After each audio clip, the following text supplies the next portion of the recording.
There are many reasons why you might start losing your hair, so best to have a blood test first, as just need extra iron as an example, rather than having a hormonal issue. Absolutely right, and we support that. So if you go and get a blood test and then it says that you are iron deficient or any form of nutrient deficient or any hormone imbalance, then what do? Well, most of the time what happens is people then look towards the natural route, the nutrient route, the supplement route, and they end up right back in this sort of environment anyway. So you are right as well, there are many root causes, and we talk about these root causes often. We say there's generally like 5 root causes. So you'll have stress, emotional, physical, or environmental. It could be trauma-induced, something like as beautiful as even giving birth. After that then can trigger hair loss, or you have a surgery, or you've had some type of traumatic experience, or been in a traumatic accident or incident.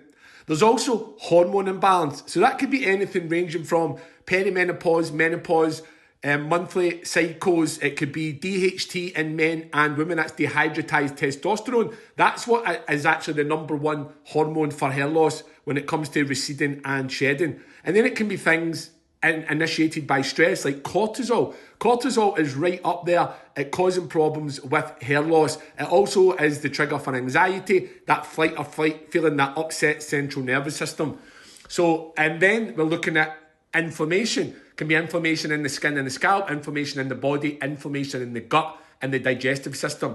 And here's where that one really matters, because even if you do find out you're iron deficient, but then you think, well, I eat a lot of iron. I eat a lot of heme iron and then from meats, and I eat a lot of non-heme iron from plants, but I'm still iron deficient. Well, that's because the iron isn't being dispersed around the body properly. We do have L-lysine in our supplement, and that is a complex amino acid that really helps to disperse iron. But also you have to think about, then why are we not absorbing the nutrients from the gut, the small intestine? And why is that not then being dispersed around the organs in the rest of the body?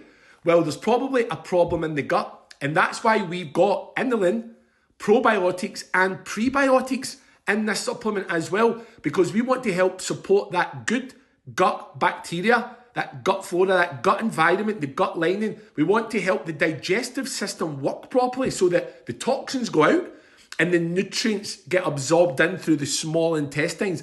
That is why the gut and the digestive system is also so important to look at when you're looking at hair loss. So yeah, absolutely. If you get a blood test and it identifies one of these things, then we got you covered.